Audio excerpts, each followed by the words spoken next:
Hey guys, welcome back to Pocket Saga, as you've seen in title and thumbnail.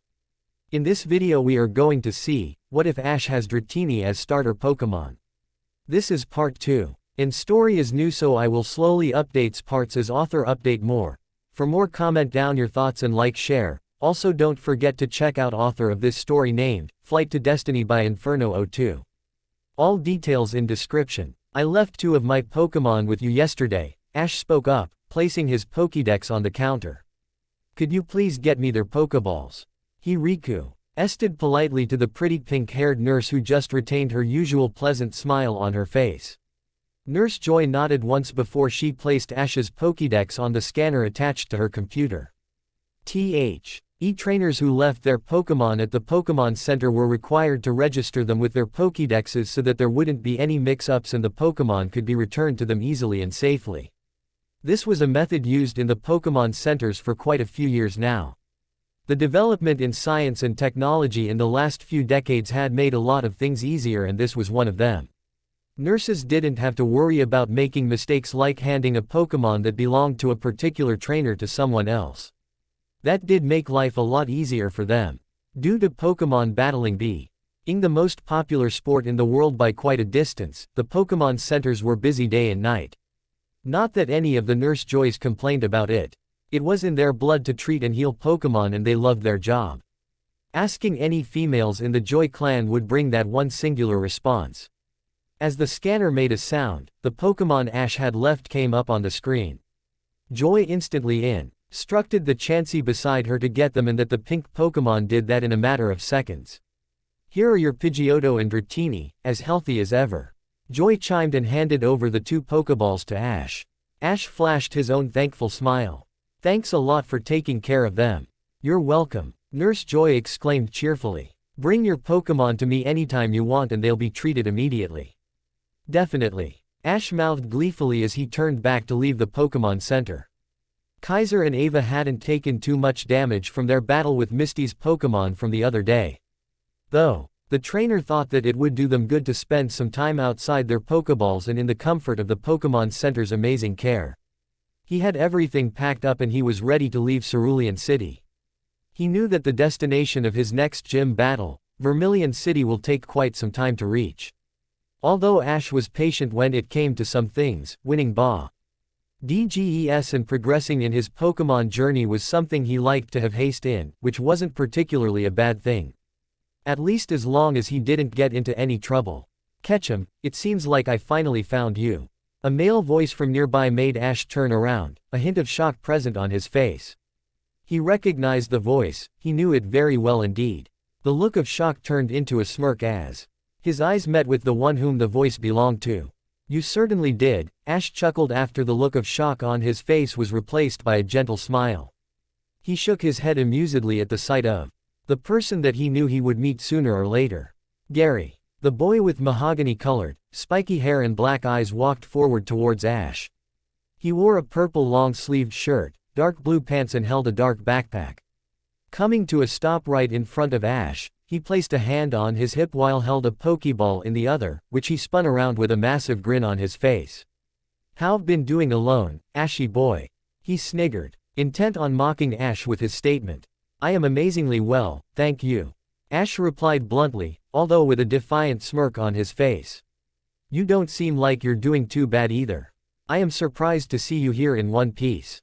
Oh, Gary frowned. You really think I am a dunce like you?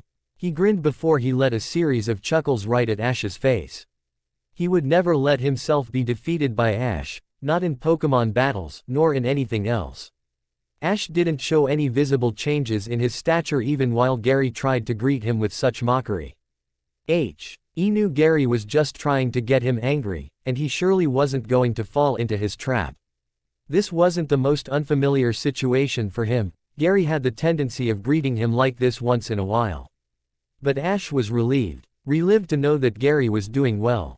They'd been rivals since they were old enough to speak, but in that time, they had developed a deep bond with one another. EY competed in almost everything since their early childhood. Studies, sports and of course, Pokemon. There would be a competition amongst them whenever anything related to Pokemon would come up. Nate Per of them would admit it, but deep down, they considered each other the best of friends. They had shared a lot of experiences together, some embarrassing enough that they tried their hardest to forge. They ever did something like that, but a small amount were those that they were proud of together. Even right now as they stared into each other's eyes, they could read what the other was thinking. Was fairly obvious what they were thinking at this point, anyone who knew them well. However, none of them said a word for a few moments. They simply waited for the other to voice it. Standing around without doing anything wouldn't get him anywhere, realized Ash. Gary was too stubborn to just come out and do something that he didn't want to, and hence Ash decided to speak up. Are you up for a Pokemon battle, Gary? Ash challenged his rival, his right hand reaching for his Pokemon belt. You were pretty pumped to beat me not too long ago. Gary snorted. Get ready to face defeat, Ash. He announced confidently as he too removed a Pokeball from his pocket and showed it to Ash. Soon enough, the two young trainers found themselves in the battlefield behind the Pokemon Center. Both of them had their Pokeballs ready in the palms of their hands, itching for the battle to start. They'd already waited long enough to have one, and neither of them would give it anything but their best. The two had fought many battles before this against each other. However, this was the first time that they were battling with the Pokemon they'd caught on their own. Even though they considered their previous IOUS mock battle to be a serious affair, as they were still Pokemon battles, this was something completely different. It wasn't just about what they did during the battle anymore, everything they'd won through to make their Pokemon stronger would count. All of the effort they had put in along with their Pokemon would be making a difference here. There might not have been anything like a trophy at stake in the battle, but if anything, winning against the other mattered even more to them, especially to Gary. A one-on-one sounds good to you? Gary asked from the other side of the field to Ash, who simply nodded in agreement. A smirk which contained the slightest bit of arrogance made its way to Gary's face as he pointed his Pokeball forward. Use your strongest Pokemon, Ash, because I surely won't go easy on you. Ash raised an eyebrow amusedly before he chuckled. It wouldn't be any fun if you did go easy on me. He tapped the Pokeball in his hand, which let out a red beam of light onto the field. I choose you, Ignis. The Pokeball in Gary's hand was tossed up in the air by the brown-haired trainer as well. Stud, go! The two Pokemon cried at one another as soon as they materialized on the field. Ignis bore his fangs as he hissed at the bipedal blue-colored Pokemon resembling a turtle. Gary's Wartortle, Stud, wasn't one to be left behind as he too shouted in response. So, Gary began, eyeing the two Pokemon on the field carefully. Your starter was a Charmander. Ash grinned at Gary's assumption. Not quite, he denied his claims before he eyed the Wartortle that he'd have to defeat in order to win against Gary. I am sure Wartortle is your starter though. For a moment after he heard Ash, Gary held a look of stupor on his face. Ash smirked at the response, taking pleasure in every bit of surprise that Gary's feature held at that moment. Charmander weren't commonly found in the wild, so Gary was probably thinking about how he'd managed to get one. You've named it Stud, Ash sneered with a cocked eyebrow. I think it suits you. Gary blinked for a moment, then smirked. It suits Stud. He pointed. He'll destroy your... He trailed off for a moment. Ignis. That's not a bad name. His grin sharpened. For someone like you. Do you want to kill me with your stupid taunts or fight? Ash scoffed and shook his head. Alright then, let's start. Stud, water gun. Gary yelled his first command. It didn't take long for Ash to counter. Intercept it with Dragon Rage. Ash had chosen Ignis for this battle even before he knew what Gary would be using, which put him at a disadvantage. However, he wasn't upset about it. If anything, he thought it would be some really good training for Ignis fighting against a water type. He hadn't had too many chances to test Ignis against strong water-type Pokemon, except for the Cerulean gym match, which he thought wouldn't be the best choice since he had to win the gym match. This was the perfect opportunity. On the field, Ignis opened his maw and charged purplish-blue draconic power, which soon formed into a ball. A jet of water soon fired by Stud soon headed towards the lizard Pokemon. Ignis was ready to fend off the water-type move with his strong dragon-type move though. The Dragon Rage and Water Gun collided, the water dissipating in the air. Water Gun again, Gary ordered. He had a huge advantage in terms of type, and he wasn't about to go to any other strategy after just one failed attack. Stud opened his mouth wide and brought forth a stream of water that he aimed at Ignis across the field. However, just as the water gun neared, Ash made his move. "Dodge it," Ash said nonchalantly, almost as if he was sure that the water gun wouldn't hit his Pokémon. And Ignis lived up to his expectations, showing his agility and speed by running forwards and then leaping out of the way at the last moment. Gary appeared astounded by how fast Ignis was. He wasn't stupid enough to expect his Wartortle, a Pokémon that relied on its bulk and power to outspeed a fast and nimble Pokémon like a Charmander, but he probably didn't predict Ignis to be this fast. While Gary thought about his next move though, Ash used the couple of seconds he got to advance. Dragon Rage Quick. That command got Gary's attention as he got back to his senses. "Withdraw," he called. Stud surely wasn't fast enough to evade blue beam of energy that Ignis had just shot, and he made the best move possible. That was the reason Gary had gone for a defensive move. Ash felt his heart race even more. The turtle Pokémon straightened his body before he hid inside his steel-like hard shell. The Dragon Rage struck him, resulting in Stud yelling out in pain. Withdraw raised the defense of the Pokémon that used it, but it didn't eliminate the entire damage that the attack could do. Nevertheless, the damage that Stud suffered wasn't going to faze him. The two Pokémon stared at one another again, as they waited for their trainers to give them another command.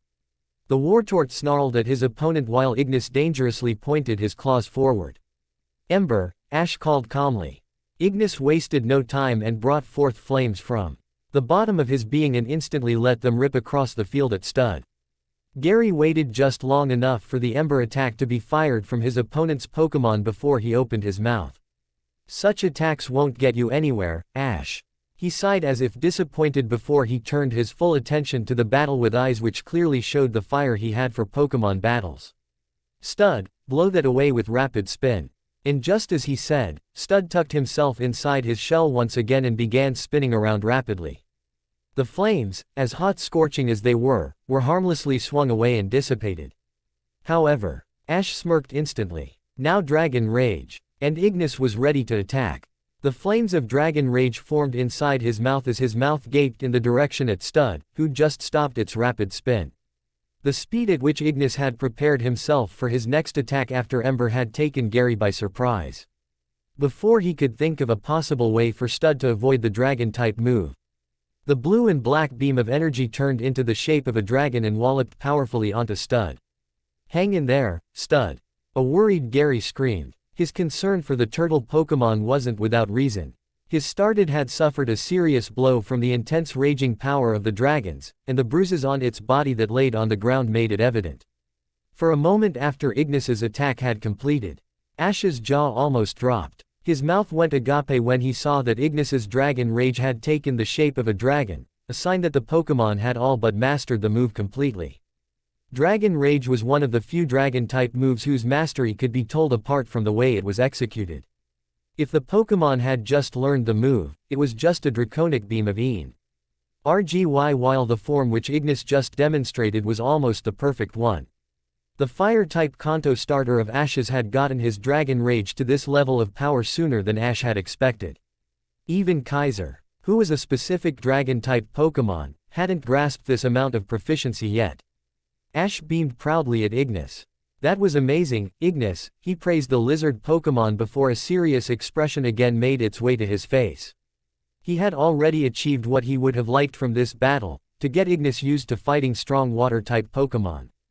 Although Ash remained aware of the fact that the battle wasn't won yet. It was far from over. Gary took a deep breath before flicking his hair. Stud could take more as evidenced by it standing up on its feet again, ready for round 2. "Tackle," Gary shouted. "Don't let it hit you. Scratch it," Ash commanded. It wouldn't be a bad idea to go for the kill and use Dragon Rage once more against any other trainer, but he knew this was Gary he was fighting against. He assumed that the Oak would have already devised a counter for it. Ash had to make sure he used his next Dragon Rage to catch Gary by surprise. Catching Gary off guard again wouldn't be too likely. He realized, however, at the type disadvantage he wasn't considering that Dragon Rage was the only strong move that Ignis had to counter against a water type right now. It was his only choice. Both the Pokémon scurried forward as their trainers ordered them to, Ignis with his sharp claws in front of his face and Stud building power in his entire body. Just as they came into each other's range, Ignis swiped Stud's face, but the water type fought the pain to slam his shell into the Charmander. The force of the attack drove the Ignis back in a tumble towards Ash, though he regained traction soon enough. Digging his claws into the surface, silence shrouded the battlefield for a few moments that passed by. The two Pokémon as well as their trainers defiantly glared at one another. Everyone was impressed. Time to end this, Gary declared confidently, confidence that could so easily be misunderstood as arrogance. Water Pulse. The moment the name of the attack left Gary's lips, Ash's hair stood on end. Water Pulse was probably the best move that Gary's Stud knew, and he had saved it for last. Ash knew that getting through this wasn't going to be easy. He glanced at Ignis intently as he smiled. Now Ignis, use Dragon Rage at full power. We'll win this. Stud had already formed a swirling ball of pure blue water inside of his mouth, and just in a matter of a few small seconds, it had grown into the size of Stud's face. He'd probably worked hard perfecting that move, and even harder to get it to a point that it could be sure to give it the win. Meanwhile, IGN is charged up every ounce of draconic energy he could gather from inside of him and readied his attack. Of course, Stud had already flung its water pulse towards its enemy, but Ignis wasn't much behind. Just in the next second, he fired his Dragon Rage, which like last time took the shape of a dragon soon. The two attacks met midfield and the Dragon Rage threatened to burn out the water pulse into steam. However, just then, the ball of water burst into a swirling and pulsating stream itself that easily ate the blue energy beam, the entire water-soaking Ignis. The fire type cried out agonizing. Lee as the water immersed over his fiery tail and body. And that was all Ignis could take. His resistance had reached its limit. The flame Pokémon fell on the ground, face first and eyes closed. The unmoving body of Ignis made Ash wince. A wry smile followed before he raised his Pokeball where his unconscious Pokémon laid. He let out a sigh as the ball sucked in Ignis in a red flash of light. He'd lost the battle, but he was sure that Ignis had grown a lot stronger after it. The way he'd fought and the power he displayed even against a Pokémon which stood at such a big advantage against him would be enough to make any trainer proud. Meanwhile, Gary stroked Stud and praised his Pokémon who'd given him the first victory in his Pokémon rivalry against Ash. Great job, Stud, he complimented W. Ith a massively joyful grin on his features. As Gary recalled Stud, Ash walked up to him. The duo shared an intense glare for a few moments before both of them let out a small series of laughs. The why they gained after the battle could only be described by the satisfied expressions they had on their faces. Although at first, Ash might have thought that winning the match was his goal, he'd quickly realized that it wasn't. And he was sure Gary felt the same. Once again, he understood why he loved Pokémon battling so much. The excitement he felt during the battle was something no one could explain in words. It was something that he could never have enough of. Ash offered Gary, who was knelt on the ground after he'd just finished talking to his victorious starter, a hand. The brown-haired Ival of Ash's blinked in surprise before he eventually grabbed the offered hand and stood back up straight. That was more fun than I'd expected, Ash admitted with a smile on his face. Gary chuckled at the unexpected statement that came out of Ash's mouth. I admit, it was much more fun than I ever had fighting you with those little Pokémon in the lab. He shook his head in levity as he remembered all the fights he'd had with Ash back then. Hey Gary, Ash called as he turned around towards the Pokémon Center. I haven't had anything to eat yet, so I am heading to the cafeteria. You coming? He offered. He knew that they would be going their separate ways soon and he didn't mind having a little chat with Gary before then.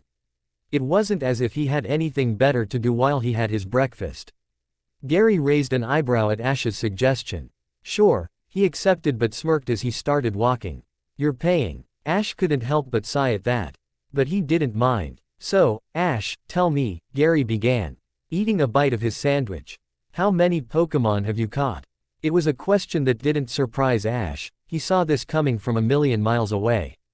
I've caught 3, he replied truthfully. He took a sip of his coffee, containing extra sugar, the way he liked, and spoke again. So, I have 4 in total. He finished as he wrinkled his forehead to look at Gary. What about you? He questioned. A smirk arose on Gary's face at that. I already have 6, he chuckled, clearly content with his achievement and more so, another victory over Ash. It seems like you even lost this to me. Ash rolled his eyes, ignoring Gary's taunt. The guy in front of him wouldn't be Gary if he didn't have such statements to say to his rival. He simply smiled calmly, but the continued laughter didn't go too well with him. Don't you think that you're being a little too happy simply because of that? Not at all, Gary exclaimed. The self-proclaimed Pokemon Master is losing a lot these days. He pointed a finger at Ash. Still seemingly unable to control his laughter. There was no comment from Ash even though Gary appeared to be enjoying his taunting. The reason for that was because he was still somewhat embarrassed of the few times he used to shout out the words, "I'll be a Pokemon Master," out loud in his childhood whenever he felt overexcited. He'd stopped doing that after he was about 6 to 7 years old, but Gary never forgot about it. Ash simply sipped in more of his coffee without uttering a word. If he wanted to, he could ignore Gary for as long as he wanted without feeling the least bit agitated. That was the extent to which he'd gotten used to Gary. Anyway, Gary, Ash finally broke the silence, narrowing his eyes at Gary. Have you heard from him yet? Gary shook his head immediately. Nah, he denied with a shrug. That guy is probably too busy with his Pokemon training to give us a call. And since we don't know where exactly he'll be, we can't call him either. He scorned at the ceiling. The irritation he felt evident in his eyes. So much for keeping in touch. I see, Ash mumbled in thought as silence shrouded the two. Drinking the last bit of coffee, he sighed and stood up abruptly. No point in thinking about it anymore. We will see him sometime soon, anyway. He'll most probably be participating in the Indigo League this year. Gary beamed as he too rose up from his seat. I guess so. I am gonna be leaving Surluin today, Ash informed his longtime rival. When are you gonna leave? You already have the gym badge. Gary placed a hand on his CH. In thought about his plans going forward. Yeah, I already have the Cascade badge and it's not like there's anything else to do in this city. He mused and nodded to himself. I'll leave today too. He pointed his index finger at Ash defiantly. And don't even tell me to travel with you. I am not going to do that. He spoke out the last statement in a tone different to his usual speech, highlighting what he would never do. Even if his life depended on it. Huh. Ash raised an eyebrow, somewhat confused at Gary's sudden outburst. He never planned on asking Gary to come along, he'd be better off alone anyway. His surprise was intensified by the fact that it was Gary saying those words. He wouldn't be if this were some of his other friends whose personality matched that sort of behavior, but not Gary. The raven-haired trainer sighed, concluding that it was just another act his longtime rival did to taunt him. I never would ask you to. Anyone but you. Are you leaving right now? Gary questioned, curious to what his rival would do next. Ash nodded. Yeah, it's not like I have anything to do in Cerulean either. See ya, then. Gary waved his hand at Ash. I am gonna give Gramps a call before I head out. Professor Oak. Ash named the grandfather of his rival, Gary Oak. He bit his tongue lightly as he appeared to have been reminded something. I haven't called him or Mom since I left. Maybe I should show him my face to let him know I am alive and well. You look good as well, Ash, Professor Oak grinned from across the video phone in the Pokemon Center. Yes, Professor, Ash smiled back. They'd been on call with Professor Oak for about 5 minutes now and Gary had already talked to him about the things he needed to. Gary had been keeping in touch with the Professor and the two Oaks talked about some Pokédex-related stuff that Gary had questions about. Professor Oak was pleasantly surprised to see that Ash and Gary seemed to be getting along better than they did in his lab. Gary especially was always keen to get ahead of Ash, but there were no signs of that at this point. The gray-haired researcher realized that the two had matured and weren't the same little kids that caused him so much trouble until a few years ago. Well, their passion for Pokemon was one thing that hadn't changed. The two kids would end up becoming something special, he always believed that and still did. And with the way things were going, and the progress they had made in their short journeys so far, they were right on track in proving him right. You've captured some interesting Pokemon, Ash, Professor Oak said. He got notified whenever a trainer who had gotten his identification from him captured a Pokémon, so he knew about all of the Pokémon they had caught. The same was true for Ash. You weren't able to get a Ignis as your starter, but you did manage to catch one. Ash rubbed the back of his head unintentionally. Yay, I got lucky with him. Professor Oak nodded before he spoke again. Anyway, there is young and talented Pokémon researcher who doesn't live far from Cerulean. And since you two are in Cerulean City, why don't you pay him a visit? A Pokémon researcher. Gary narrowed his eyes as he leaned towards the telephone screen. His name is Bill, Oak informed, and he is the guy who has invented the Pokémon transfer system. He already knows about you two. And you are sure to learn a few things from him. Nah, Gary looked away uninterestedly. As he saw Ash and his grandfather look at him with doubtful eyes, he decided to explain the reason for his denial. I already have a schedule that I am going to follow till I reach Vermilion. There's the SS. And leaving on March 25th and I can't miss it. He elaborated his situation. He would definitely go V. Is it Bill had it not be for this reason, but he was genuinely excited to go to the island that the SS. Anne would take him to. I surely won't be able to reach Vermilion, win the badge and be in time for SS. Anne, the Pokémon I can catch there are far more important to me. New trainers in the Kanto region usually began their Pokémon journeys in the mid of January. Ash had begun his on January 10th and it was already February 28th. I'll go see Bill, Professor. Ash spoke, driving the professor's attention away from Gary. He had a determined smile on his face as he looked at the professor. I am not in a hurry to reach Vermilion. He turned his gaze to Gary and smirked at his rival. Unlike Gary, I value this opportunity to meet the person who made something as amazing as the Pokémon transfer system. Gary shrugged. Well, of course, he grinned as if to provoke Ash and leaned his face towards him. Just be ready to be in awe of the Pokémon I defeat you with next time, Ashy boy. Ash rolled his eyes. Sure. Go catch 'em like you used to try and catch those Rattata.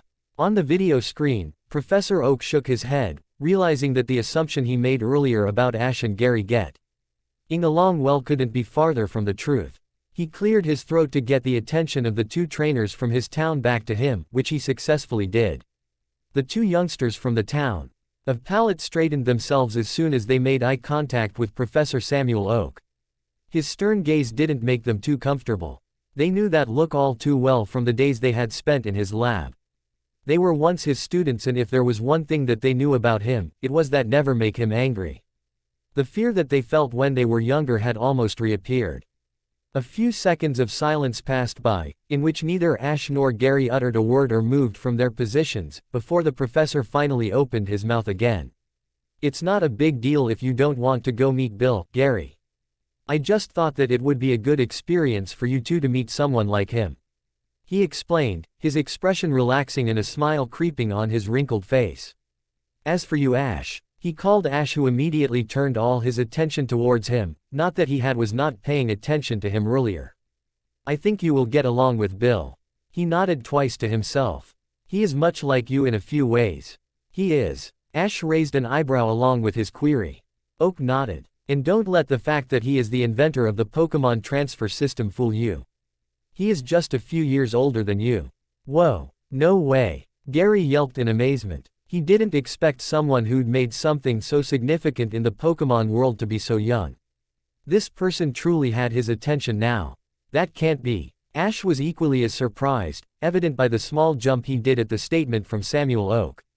The Pokémon professor laughed out in mirth at the reactions from the two. That's true. Just as he was about to continue, the sound of the doorbell came from the professor's lab. He turned back to take a look at his clock. I wasn't expecting anyone, he mumbled to himself and turned back to the call. So you two, be careful and make sure you don't do things that aren't for you. He wore a serious expression as he said that. You're still new trainer and here are things that you don't know anything about in this world. Not all people and Pokémon are as harmless and tame as most of the ones you've met so far. And give me a call if you're stuck. Goodbye. With a wave of his hand, the Pokémon researcher from the town of Pallet ended the call as the telephone screen in the Cerulean City Pokémon Center went blank. Ash and Gary sighed in unison, finally relaxing their tensed bodies. They hadn't been this scared for quite some time now, and this simply reminded to them that Professor Oak still retained the feature that would have them scared to death a few years back. Gramps can be so difficult sometimes, Gary breathed in relief as he wiped some sweat off his forehead. Just as relieved, Ash agreed wholeheartedly as he nodded thrice instantly. He sure can. Ash. Gary started as he grabbed his backpack from the table beside him. There's no point in me hanging around here. He turned back his neck as he grinned almost arrogantly at Ash.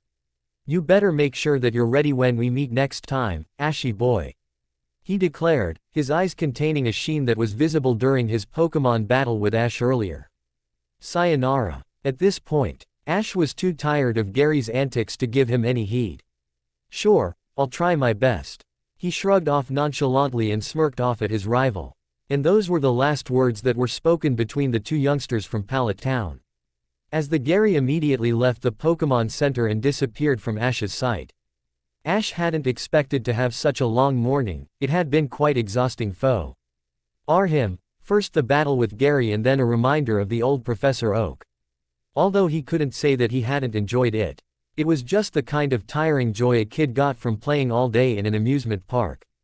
Worn out, Ash let his shoulders slump before allowing his body to fall on the sofa he stood next to. He sighed and then snickered as he thought of the events that had happened today. But what excited him most was the things to come. A meeting with Bill, someone who even Professor Oak held in such high regards, was something to look forward to. And having seen how Gary had trained his Pokémon, he couldn't wait for a rematch. That would be exciting, and next time, he wouldn't be using a Pokémon just so it could learn. The next time he had a Pokémon battle with Gary, he would play to win. As Ash glanced up towards the sky, he realized that the sun was about to set and it'd be best to call it a day soon. He'd walked non-stop since afternoon and although he wasn't too tired yet, he still discerned that it would be best not to push it. It would be getting dark soon as well and he didn't want to lose his way out here. He decided to call it a day as soon as he found a good enough clearing to set up a camp. It was dangerous to just sleep just anywhere and he wasn't about to risk it. After Gary had left Cerulean City, Ash had waited in the Pokémon Center till he had lunch. Immediately after that though, he too, left the City of Flowers. He was quite excited to meet Bill, the Pokémon researcher who developed the Pokémon transfer system and the one that Professor Oak talked so highly about. And one from whom he hoped he would learn a few things about it. Such opportunities didn't come all the time. After a few minutes stroll along the river that flowed through Cerulean and halfway into Route 5. Something caught Ash's eye. He came to a stop when he saw a few people, about 8 to 10, standing along the bank of the river. They appeared to be looking across the river with shocked expressions on their faces, and when Ash followed their gaze, his eyes widened. On the other side of the river, there appeared a big cave that spread through the area. The cave, in itself didn't cause Ash to be surprised, but rather, it was the people who stood at the entrance of the cave that got his attention. He recognized the uniforms that most of those people wore, a GR.EY suit with a massive red-colored R on the front and back. That's Team Rocket, he spat out as he fastened his march and walked over to where all the people stood and watched the events unfold. Team Rocket had been continuously appearing on the news for the past few years and everyone had at least some idea of who they were. Their crimes of Pokémon theft, attack on Pokémon reserves among other H.I.N.S. activities had spread terror all throughout the region of Kanto. Ash carried a deep-seated hatred for them. It wasn't just about their acts towards Pokémon that contributed towards that fact, it was far more complex for him. He eyed the Team Rocket members that talked on the outside of the cave with disdain. They drove him up the wall as he gritted his teeth, aware that whatever those guys were up to, it wasn't anything good. There appeared to be several members of Team Rocket guarding the entrance to the cave while two of them worked on a laptop set beside the entrance. There were also 2 Team Rocket helicopters on the other side of the river in which they had probably arrived. The way it was set up, it seemed as if Team Rocket had some business inside the cave. These guys are really up to something big. One of the people who watched Team Rocket thought out loud. He effectively got Ash's attention as the trainer turned to look at the middle-aged man. I thought that it was just something that the media had been making up to get ratings, but you're talking about Team Rocket. Ash raised an eyebrow as he questioned the man. Receiving a nod of affirmation from him, Ash cringed. Those bastards don't have a care in the world about what happens to Pokemon or anyone besides them. For that matter, he expressed his views, hatred the only emotion in his tone. Acting as if the world exists for them. From his words and expression alone, the man could notice how much Ash despised Team Rocket. He couldn't help but wonder what could Team Rocket had done to evoke so much anger from a mere boy. Who he could tell was a Pokemon trainer, a new one at that. The man shook his head in resentment. The exploits of Team Rocket were far too cruel for him to even come to terms with. He could only think about how many others there existed who hated Team Rocket just as much as the boy next to him did. Suddenly, a young man came running from the direction of the forest. "I've called the police," he shouted to everyone who stood on the river bank. The man came to a halt next to the others, hands on his knees as he took heavy breaths. The arrival of the man made Ash ask a question. When did Team Rocket get here? The way in which he spoke appeared to be more normal than what he did a minute ago. Ash knew well enough to not take his rage out on people who didn't deserve it. "It's just been over half an hour." The man next to him answered with a hand on his chin. "We were working nearby and we heard some helicopters flying in. And with that big symbol of theirs, there was no doubt who they were." "What could they be up to here?" Ash queried to no one in particular. He narrowed his eyes in thought about the reason that Team Rocket could be at a place like this. What see? Old they want from a cave in Cerulean City. It had to be a Pokemon. A rare Pokemon that Team Rocket knew they would find here. Is there something that Team Rocket could want from that cave? The Let Town native trainer asked the man that stood beside him. "Oh yes, surely there is." He was immediate in his response. "That cave is no ordinary cave," the man explained, folding his arms. "You not notice it, but that's a big dungeon. It has floors underground too." And right as the man paused, Ash's curiosity rose. "And there are some pretty strong Pokemon living in there," he finished, causing Ash's eyes to widen. "Not just in the Cerulean Cave but even behind the cave. And Team Rockets always went after strong Pokemon to use. If they manage to do it here, it won't be the first time. I didn't even know that there was such a place near Cerulean City." Ash eyed the cave again, his thoughts different from what they were a few minutes ago. "Cerulean Cave, huh? You people think you're very smart, do you?" A voice suddenly interrupted the small crowd of men that had gathered on the river bank. All the attention of the people that was focused on Team Rocket's activities. The Cerulean Cave shifted to the direction of the source of the sound. And what met them was pure astonishment and fear. A few men in Team Rocket uniform approached the crowd, sinister smirk spread across their faces. Almost everyone took a few steps back as the Team Rocket members came closer and closer, a couple holding pistols while the remaining had Pokeballs in their hands. Things didn't look too good, and the people surely knew that. They were frightened. They didn't expect Team Rocket to come out at them. Why were they even still lurking here when they had seen Team Rocket? Why didn't they go home? All sorts of questions went through their frightened minds. However, that wasn't the case with simply all of them. 3 brave people didn't budge from their positions, and instead of being scared, they chose to resist. Of course, the courage to fight off Team Rocket came from the fact that the 3 all had their own Pokemon that they trusted to defend them and defeat these guys. Shish unclipped 2 of his Pokeballs from his belt while the other 2, one being the man that he'd been talking to since he arrived there, and the other who appeared to be a construction worker, also removed their Pokeballs. "You first call the police and now try to fight us," one of the members of Team Rocket yelled. He appeared to be agitated that these 3 people had the courage to stand up to them. He'd make sure that they were taught a lesson for their stupidity in thinking they could beat Team Rocket. "You don't even look like an important part of Team Rocket," Ash provoked the grunt who'd just spoken.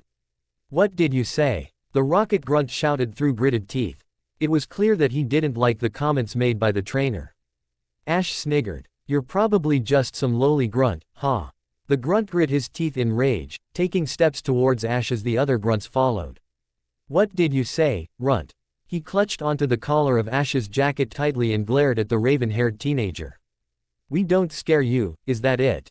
It seems like he needs to be taught a lesson." One of the other grunts yelled as he smugly smirked.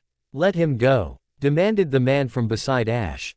However, these grunts weren't about to listen to anyone as 2 others surrounded the man, rendering him unable to do anything at that moment. Ash wasn't about to give in to these bastards. Faye. Drops of sweat trickled down his neck as one of the Pokeballs in his hand snapped open.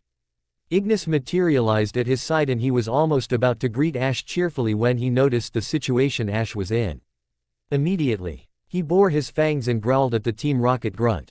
The grunt didn't move though, which led to Ignis jumping and slashing the Team Rocket grunt with his claws in an attempt to bail his trainer out of the situation he was in.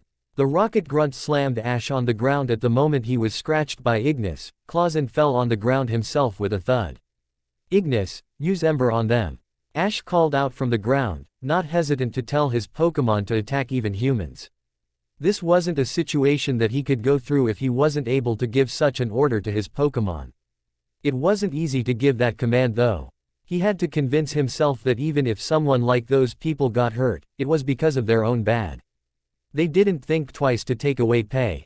Opal's Pokémon or hurt them or their trainers, so why should they be spared from such treatment? It was what they deserved. Or at least, that was what Ash believed. Although, deep in his heart, he desperately prayed that Ignis' attack would miss and it would only serve as a warning. The fire type wasn't as sure as his trainer about what he was about to do for a couple of moments. Though when he glanced at his trainer, he realized that that was really what his trainer wanted. His trainer knew better than him what was right in the situation and he would trust him.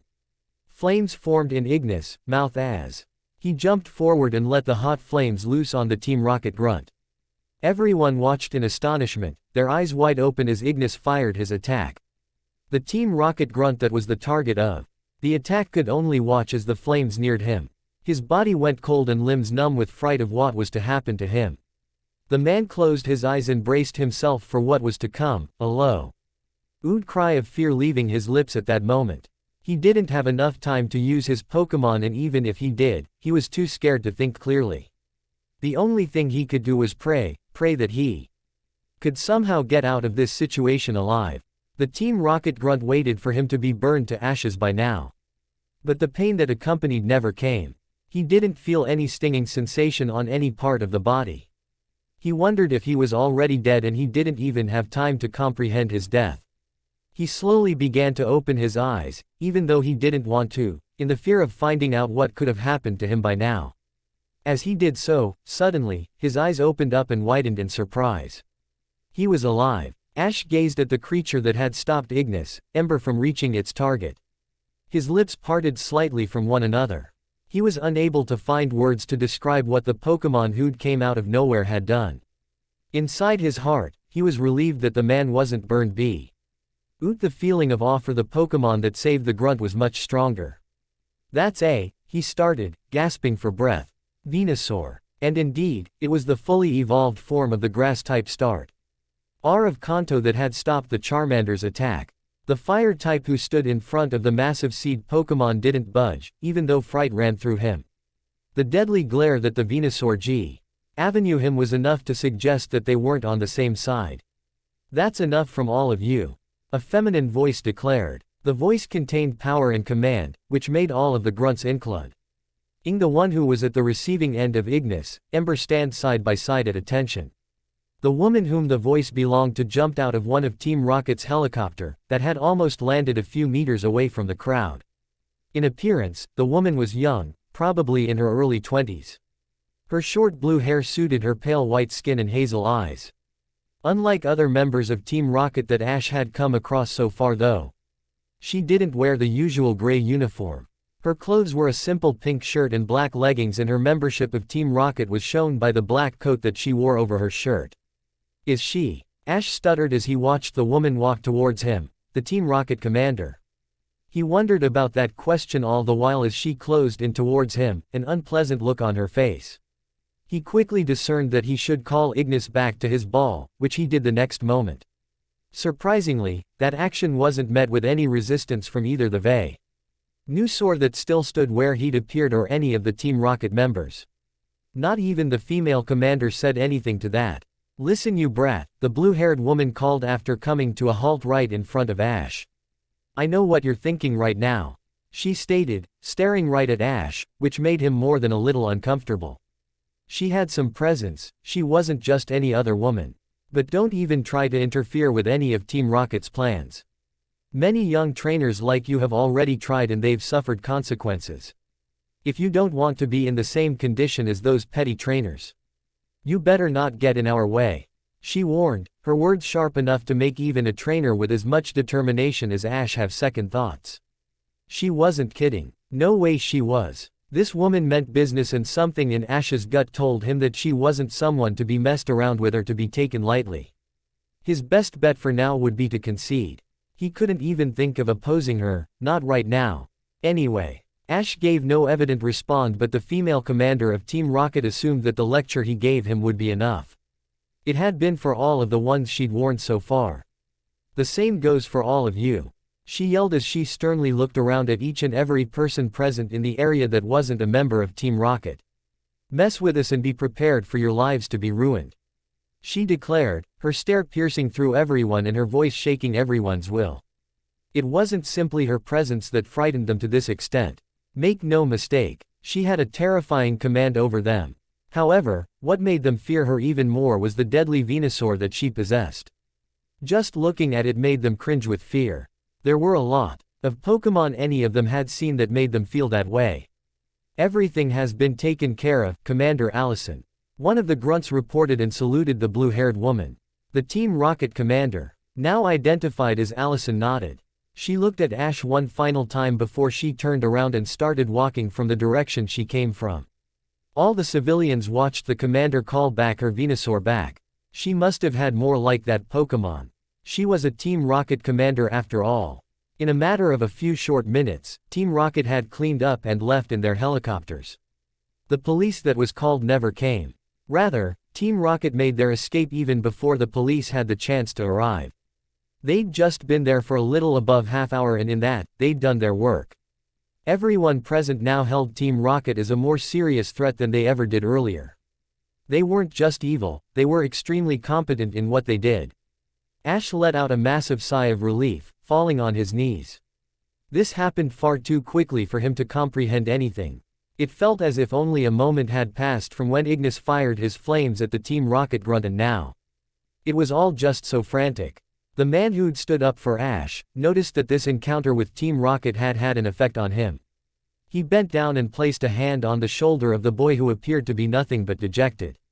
He didn't blame him. That event that just took place would be scary for even full-grown men, let alone a young boy his age. There were guns pointed at them, deadly stare from a just as deadly Pokemon that had them on edge, and then words that were meant to be taken seriously, thrown at them all at the same time. "Hey," he called softly, his voice calm enough to not even scare a bird. "You should come rest at my house for the day. It's just a few minutes walk from here," he offered with a gentle smile. Ash didn't respond for a few moments, he simply stayed on his knees. Eyes firmly locked on the ground. He was totally hammered by what had just transpired. He thought he could defeat Team Rocket himself. He couldn't describe how totally pathetic he felt right then. He hadn't even battled her, but just by the looking at that Venusaur, he could tell how strong it was. The difference in that beast and any of his Pokemon was immeasurable. He finally realized that someone had a hand on his shoulder. He glanced up to look at the man, his eyes still containing bits of terror from the crushing he'd faced through the words of Allison. "Sorry," he stood up, dusting off his clothes. "I didn't catch you." The man retained his smile. "Would you like to come to my house and rest for the night?" he repeated, his tone remaining the same as before. Ash forced a smile on his face. "Thank you, but I think I'll be fine," he denied politely. He could discern that the man was kind. However, he didn't want to cause anyone trouble because of him. Not to mention that, he didn't want to think about what had happened anymore. It just made him feel so helpless. He hated that feeling. It would be best if he camped somewhere in the forest for the night, or so he thought was the best thing for him to do. The man stood up after a couple of seconds and sighed. "All right," he said. "Just make sure you're not getting yourself into a mess like this. You're far too young to face them." Ash clenched his fists at the realization that he was right. He couldn't take on Team Rocket right now. Defeating a few grunts and defeating one of the commanders as strong as Allison seemed to be were two different things altogether. But he knew that it had to be him who'd put Team Rocket to rest.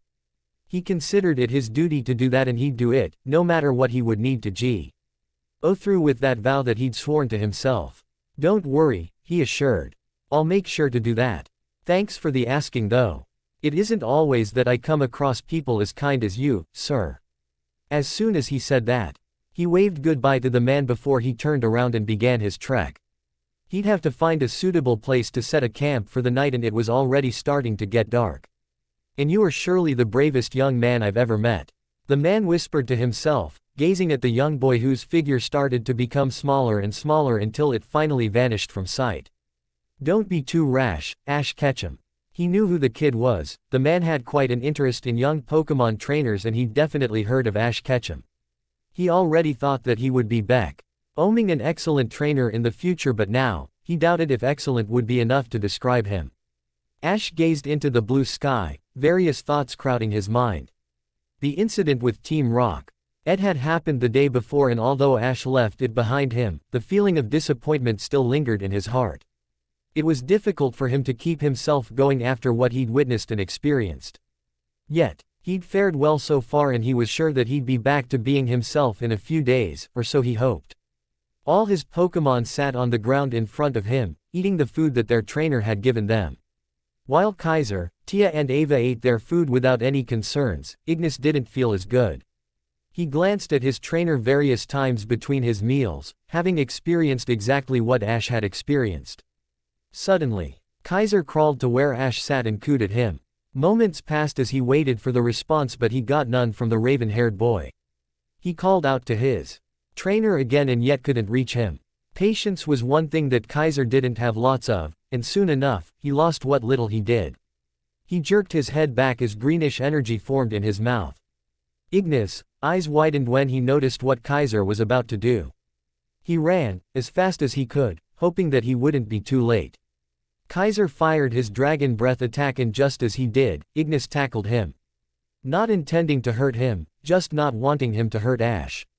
Ash finally realized what was happening around him when the Dragon Breath whizzed past his face and struck the tree a few feet away. He frantically stood up from his position, his heart pounding faster than usual. He turned to face Kaiser, who'd just recovered from the smack that Ignis had given him. Kaiser! He shrieked. He wasn't sure why Kaiser had attacked him. Was he the target of that Dragon Breath? Or was Kaiser simply trying to fend off a wild Pokemon like he'd already done a few times before? Why'd you do that? He asked, his tone void of any fury that he could so easily have felt, if he didn't love his Pokemon the way he did. Kaiser yelped a few times in response before he wriggled toward his bowl. He wanted more food, which was the reason he'd been calling out to Ash. However, his trainer simply didn't pay attention to him to even bother giving him more, were the thoughts that ran through Kaiser's mind. Hearing what Kaiser had to say, Ignis barked at him, upset that he'd attack his trainer for such a trivial reason. He yelped a few more times, and so did Kaiser, an argument brewing between the two Pokemon who'd become best buddies. None of them would harm the other though, they just wanted to make their point clear to the other. Ash frowned and scratched his head at the sight of his two Pokemon arguing. The only thing that he understood so far was that Kaiser wanted more Pokemon food. The rest of the argument was a mystery to him. As the duo of dragons fought, he shook his head, simper. Dian dug out the box of Pokemon food from his backpack, filling the Dratini's bowl entirely. The argument between the two continued for about 2 minutes, and even Ava and Tia walked to where the two bickered. They both let out their cries, giving their own opinion on the matter. And apparently, the other two's interference had finally ended the fight between Ash's first two Pokemon. Ignis stepped closer to Kaiser and placed a paw on his head and let out a gleeful cry. Ash sighed. He didn't want his Pokemon to fight amongst themselves, unless of course it was a training session. He shook his head in amusement. He'd thought about what was most important to him since the incident with Team Rocket. Did he want to defeat Team Rocket even at the expense of his Pokemon getting badly hurt? The answer was simple, he didn't. The most important thing for Ash were his Pokemon. Nothing more mattered. Yes, he had his dream of becoming the best Pokemon master in the world along with many other goals. However, none of those were as important to him as his Pokemon. He could never cherish anything else more than his Pokemon. That was his decision. He still wanted to defeat Team Rocket. His hatred or the organization ran so deep that he wanted to crush them, if he could. Though he wouldn't do that if it meant losing his Pokemon. Hence, he decided to not take any rash decisions. If he encountered them and had no other choice, he would most definitely fight. However, he wouldn't go out of his way to do so.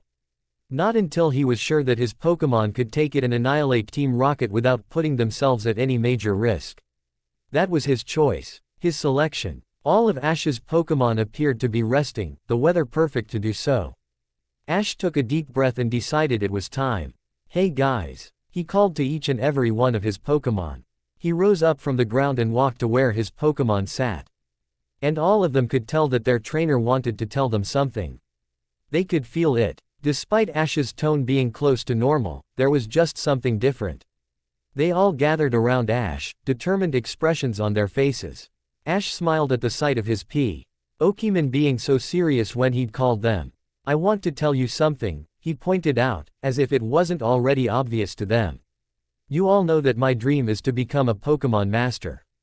His Pokémon nodded in agreement. "But, I have something really important that I want to do." He waited for a few seconds, took another deep breath and announced. "I want to defeat Team Rocket. I want to make sure that their existence is erased from this world." His expression softened, a smile forming on his features. "Will you guys help me do that?" That wasn't a question that could have been answered. No, that question should have never existed. They'd already decided to give it their all for Ash. If he desired was to defeat Team Rocket, they'd make it a reality. From the way Ash spoke of them, Pokémon didn't fail to realize that it wasn't something that they could do right now. If they could, they were sure that Ash wouldn't have told them about it with so much determination. Their power was known to no one better than Ignis, who'd been lucky enough to escape the clutches of that deadly Venusaur unharmed. They all cried out, their eyes filled with determination. They simply had to defeat Team Rocket. They had to become strong so that Ash could become a Pokémon master, and if they were strong enough, they wouldn't have any troubles defeating the likes of Team Rocket. Tia, Ava, Ignis and Kaiser all embraced their trainer, rubbing against him affectionately. At that moment, they felt that together, they could capture the world. Ash couldn't help but shed a tear at the devotion and care that his Pokémon showed to him. He considered himself lucky to have met Pokémon that would give their all for him. Needless to say, he would do the same for them. He decided to tie his fate to the fates of his Pokémon. Ash stood in front of the gate to Bill's research laboratory. It could easily have been mistaken for a mansion had he not known what it was beforehand. The main entrance had 2 guards standing on each side. The research lab wasn't completely dissimilar to Professor Oak's lab in terms of design, though one could tell the difference in terms of the materials used. The House security equipments were one of the many differences. Even Professor Oak's lab had a good security system, but even from outside, Ash could tell that it wasn't nearly as advanced as the one that this research facility had. He eventually strode forward, having examined the awe-inspiring area from outside. On expected terms, one of the guards walked over to him, not letting him by. "This isn't a place you can enter, kid," he said. He was quite the guard, buffed up body and armed with a handgun and a shotgun. Anyone intruding would be frightened. This is off limits to trainers. However, Ash wasn't an intruder. He feared not what the guards could do to him. "Can I speak to Bill, please?" He spoke without the least bit of fear in his voice. "My name is Ash Ketchum. I've been told to see him by Professor Oak." The guard appeared visibly shaken after Ash's claims that he had an appointment with Bill. "All right, wait here. I'll contact Master Bill." Ash nodded. The guard went to the entrance and picked up the receiver attached. He pressed a button, nodded and soon, came back to where Ash stood. "I apologize to think of you as an intruder. Master Bill has called you inside." He bowed slightly, his tone completely different to a minute ago. "No need to apologize." Ash chuckled. "I understand that security is important and it's not like I had a written consent to enter." The guard led at Ash's words before he lead him into through the gate, letting him into a paradise for science fanatics. Fortunately or unfortunately, he wasn't one. Science intrigued him, however they weren't something he could spend all his time on. Ash still couldn't believe how amazing the inside of the lab was. Even on the outside, there were several machines that he'd never seen before at Professor Oak's lab. They appeared complex and not something anyone could handle. He bet even Professor Oak would face difficulty handling those things. He hadn't even entered the laboratory yet and already, he was astounded. If Bill was the one who invented all these machines, then that guy was no short of genius. Even that wouldn't be enough to describe him, if these machines and gadgets were truly his creations. The guard opened the massive double door for him with the use of some sort of card that needed to be swiped. He will guide you from here. Inside stood a white-haired man probably in his mid-50s. White hair and wrinkles signifying his age. His attire made it clear that he was the butler. This was nothing short of a mansion, Ash concluded. He shook his head, a chuckle leaving his lips. "Hello, Mr. Ash," the butler greeted in his gracious and courteous-filled voice. "Please enter. Master Bill is waiting for you inside." Ash did as he was told and watched the door shut close a moment later. If what he witnessed outside was amazing, then what greeted his sight in the main hall could only be described as purely unbelievable. Pokémon transfer machines, massive computer screens, even D.F.F. errant Pokémon eggs kept under observation in glass containers were just the beginning of it. The other devices and gadgets were ones which Ash couldn't even make sense of. What those were used for was a mystery to him. And almost none of those were ones that would be found elsewhere, they were extraordinary. The butler led him through the various different corridors in the house, complex machines and instruments placed everywhere. Finally, he came to a stop in front of a single door. "This is where Master Bill spends most of his time," the butler said, motioning to the door in front of them. "What is this?" Ash couldn't believe what he saw. The door in front of him was anything but normal. Made of some kind of metal, probably steel, it had various sorts of lights flashing on and around it. Beside the door was a handprint sensor, green light continuously emitted from it. Various other instruments which Ash had never seen nor imagined could exist were attached to the door. It gave him the chills just thinking about how much time, effort and money was spent on creating such a door. And it wasn't even the main door, it was Bill's room, well protected by many, many other security systems throughout the house and even outside. The door slowly opened without either Ash or the butler even moving a finger. And that was when Ash realized that the surprises that Bill held in store for him had just begun. He was never fascinated this much by science, but he just might be starting to fall in love with it. How Gary would regret refusing to come here. As the door opened, Ash saw a man sitting with his back to the door. He had curly, blonde hair from what he saw. As the door completely opened, there was a ring that could be heard from the computer the man faced. He stood up from his seat. A smile forming on his face as he saw Ash near the door. Ash's eyes wandered through the room that had many distinctive features. Some of the technology that he saw wasn't new to him, as he'd already seen those in Professor Oak's lab, but some of them bamboozled him. The different types of clock that hung on the walls, the gears and buttons and the multiple screens around the room was only some of the many electronic devices that hung in the room that Ash would say was triple or even quadruple the size of his own bedroom. His lips parted as he failed to recognize and guess what some of the complex gadgets in the room did. While Ash observed the room, the young man who appeared to be in his early 20s. "Hello," he greeted with a broad smile. "You must be Ash." "Hello," Ash replied politely with a smile. "Yes, I'm Ash Ketchum from Pallet Town." "I'm Bill," the man said and gestured for Ash to come in. "It's a pleasure to meet you." Ash shook off all the surprise that he held due to the amazement he felt because of the sheer multitude of electronics equipment around. He grasped the hand that Bill had offered him. "It's a pleasure to meet you too, Bill. Nash, can you get us some snacks?" Bill glanced at the butler who had stayed put outside the room. Nash nodded. Without uttering a word, he disappeared out of sight, the electronic door shutting on its own once he'd left. Bill turned his attention back to Ash, who'd taken only a couple steps inside the room. He placed a hand on Ash's shoulder. "Have a seat, Ash," he said as he slid a chair that was nearby. "My room can be a bit daunting," he said. He motioned for Ash to have a seat. "Make yourself at home." Ash brought a nervous smile on his features. "Aw, thanks." He was in the presence of one of the most successful scientists not just in Kanto, but all over the world. He couldn't help but be tense. Bill perched himself on the chair that he'd been previously sat on and rolled it closer to Ash. "I see that you've come alone, Ash," he said. "I was told that you and Gary would both come." Ash raised both his eyebrows and sighed. "Yes," he scratched his head edgily. "But Gary he had somewhere he had to be, so he said he didn't have the time." Quote, Didn't have the time, Bill grumbled as he leaned back into his chair, stretching his arms wide. I see. He laughed for a moment and sat back straight. I had things prepared for the two of you, but I'll hang on to one of them for now. Things prepared. Ash titled his head to the side. What was it that Bill was talking about? What things? His mind wandered through the possibilities of what it could be. There was a hint of excitement that had built up inside of him. It could be anything similar to the devices present in the room. If it was, he was intrigued.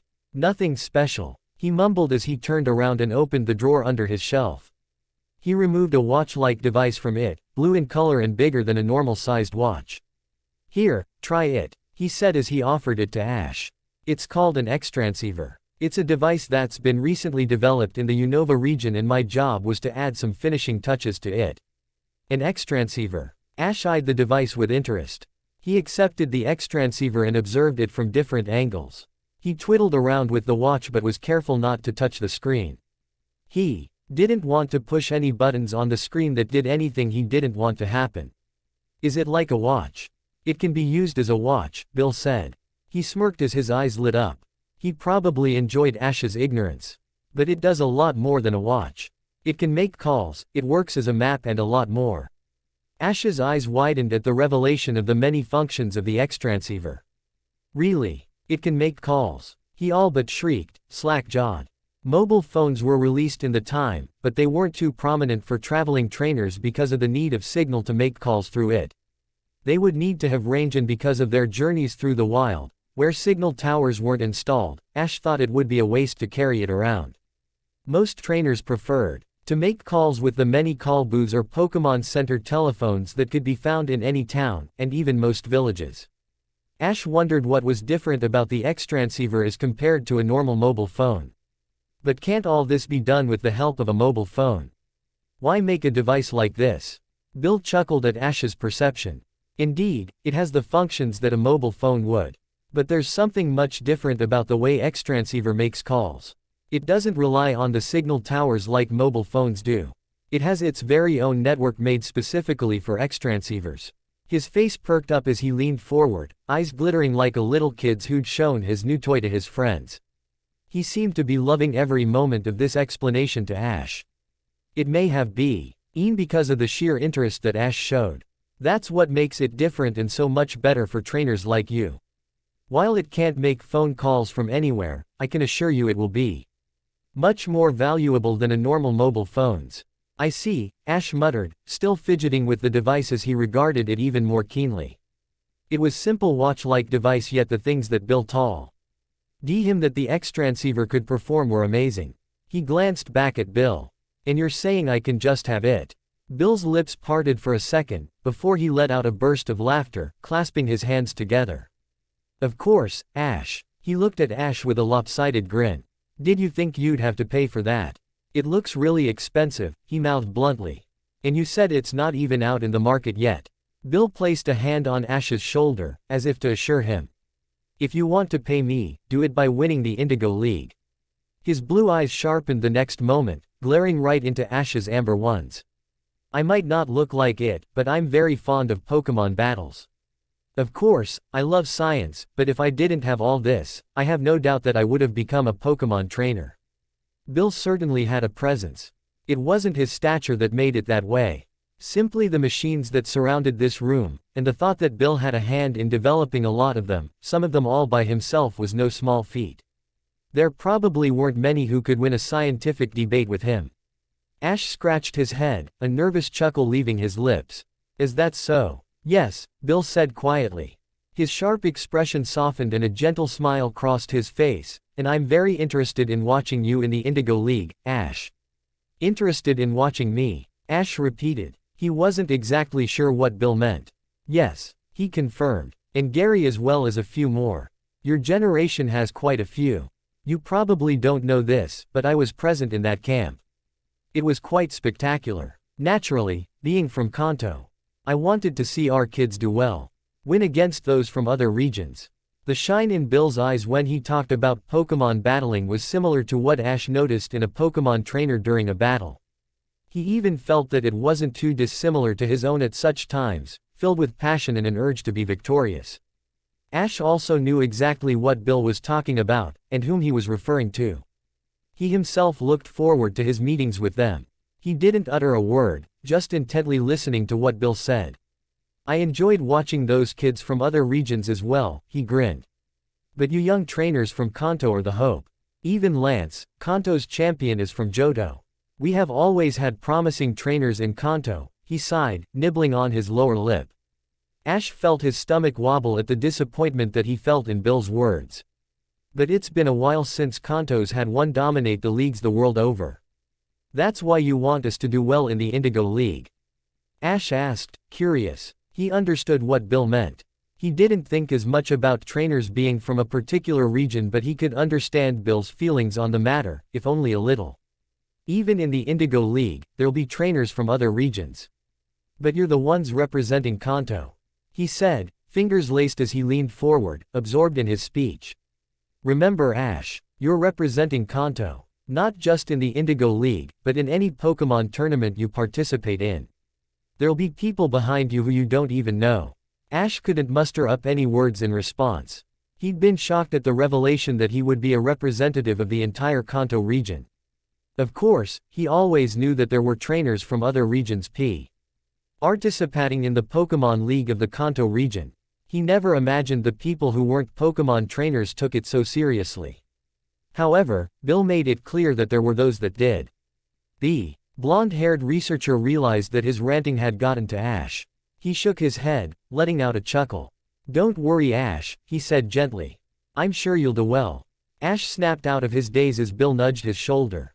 Thanks, he smiled wryly. I can't slack off then. I'm sure a student of Professor Oak won't. Bill rolled his eyes after he'd said that, having experienced being a student of Professor Oak in the past. The professor had mentioned Bill being his student once the last time Ash had talked to him. Anyway, I also want you to try these. He turned around again, this tea. Ime opening the drawer to the very bottom and picked out some balls. Are those great balls? Ash asked as Bill showed him the balls in both his hands, the ones in his right having a blue top side Y. The ones in his left were yellowish gold and white. Yes, Bill affirmed. I don't usually make Pokeballs, but I've tried my hand at a few. He revealed 6 balls in his hands. I'm not sure if they up to the level of the standard Great Balls and Ultra Balls, but they won't be far behind. I can't accept that, Ash denied, shaking his head. He'd gotten enough with the Extransiever as it was. He didn't want to get any more gifts just handed to him. He'd be lying if he'd said that he wasn't interested in them, but he knew better. He frowned. I mean, I know that you want me to do well and all, but I just can't take these. Bill scratched his head and sighed. Just think of these as trial balls, he said, then smirked. You're doing me a favor by using them. In fact, if you give me the result of the use of these balls, it'll tell me how good these balls are, and that would be a huge help for my future Pokeball developments. Ash still remained skeptical, staring at the balls for a few more moments. Eventually, he accepted the offered balls from Bill's hand. I'll take them if you say that. He looked back at Bill, leaning back into his chair. Am I supposed to tell you if I caught a Pokemon using these balls or not? They will work better than normal Pokeballs, Bill began. So, you should try these balls on stronger Pokemon that you encounter. He glanced at the ceiling, in thought of a better example. Say a strong, fully evolved Pokemon. Depending on their strength, you should either use a Great Ball or an Ultra Ball. He shrugged and smiled, scratching his head. I'd have given you more, but I haven't made a lot of these. These are more than enough, Ash chuckled. Moving on, Ash, Bill said, getting Ash's attention once again as the raven-haired trainer eyed him. How many badges do you have? I've got 2 so far, Ash replied plainly. I expected as much, Bill grinned. I assume you're going to challenge the Vermilion City Gym next. Yeah, that's the plan. Bill's grin grew even wider. His gaze fixed at Ash. Most new trainers wouldn't challenge that gym this early in their Pokemon journey. And most new trainers who do, don't even manage to put up a fight. Vermilion City's gym leader is a tough one. Ash did expect the gym leaders to be stronger as he progressed in his journey. Much stronger than Pewter City and Cerulean City, since those two were some of the earliest gyms that most trainers challenged. However, Bill talking up the Vermilion City gym leader wasn't what he'd expected.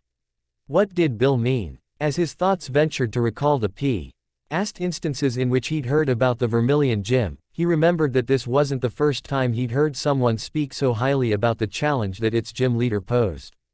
He recalled ONCE a few months back that Professor Oak had also said something similar. It was when Professor Oak was giving some beginner tips to the trainers who were going to start their journeys soon after. He told them to be prepared for the Vermilion City gym, or challenge the Vermilion gym after they had received at least 3 or even 4 badges.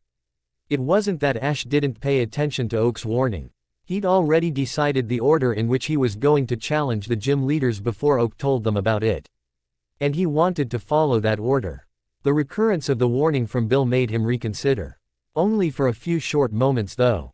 He sighed, shook his head and smiled at Bill. I know Bill. Professor Oak did tell me about it, he said, a confident smirk on his face. But I've already decided to challenge the Vermilion gym next.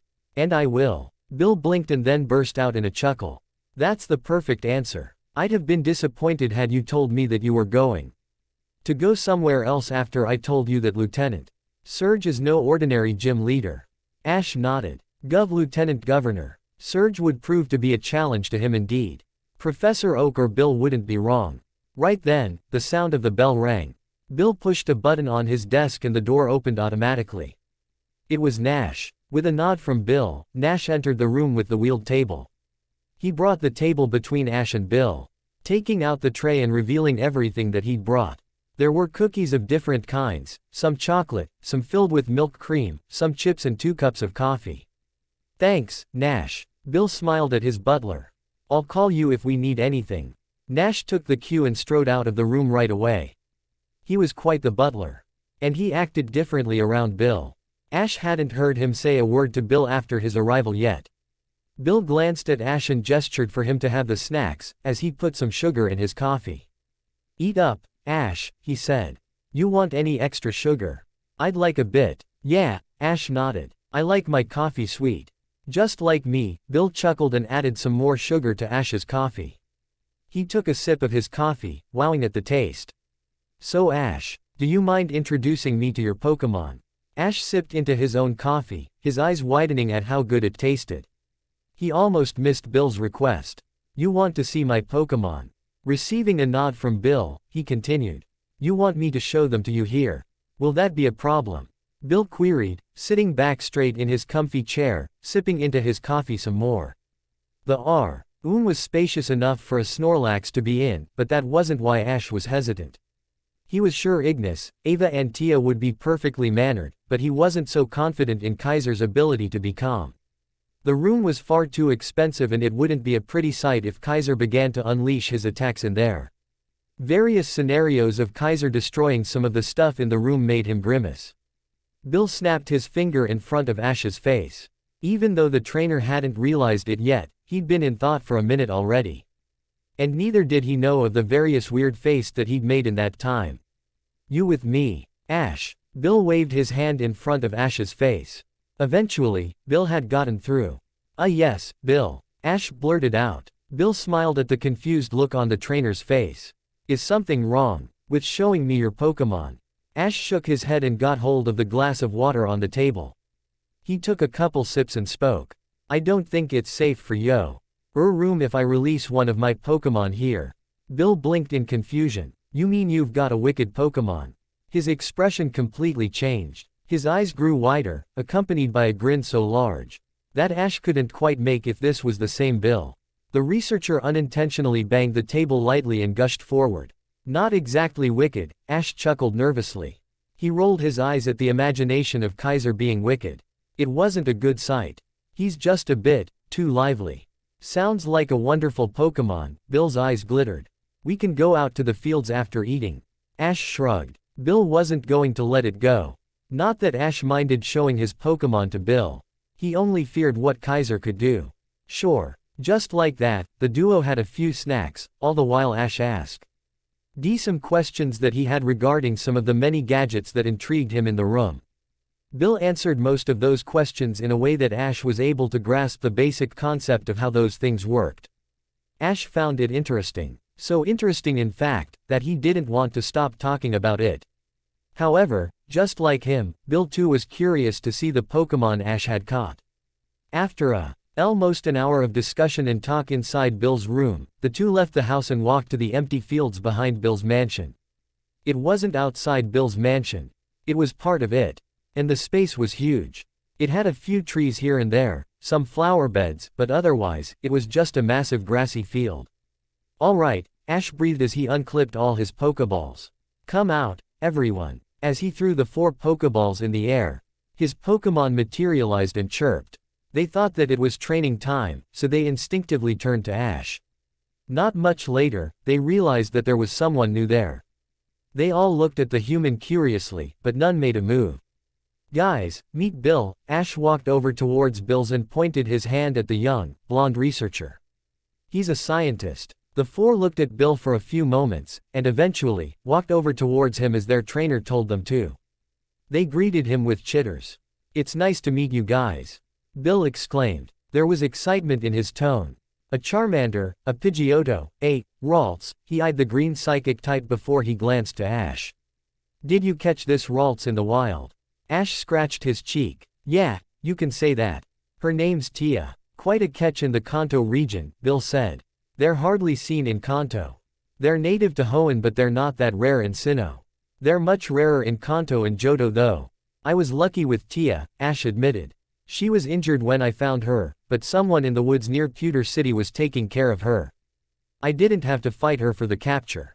Bill took in the information of Tia's capture and nodded. His eyebrow twitched as he realized that one Pokémon was missing from the 4 that were present in front of him just now. From the corner of his eye, he could see where the 4th had gone off to. Is that the lively Pokémon you talked about? Bill let out a light laugh. Ash couldn't help but laugh with Bill. Kaiser had greeted Bill just fine, which was an improvement in his behavior in itself. It was unfair to expect Kaiser to shed his habits at once though. The blue serpent had crawled to the comforts of the shade of a tree nearby. Rolled up. It appeared uninterested in meeting this new person that his trainer had introduced him to.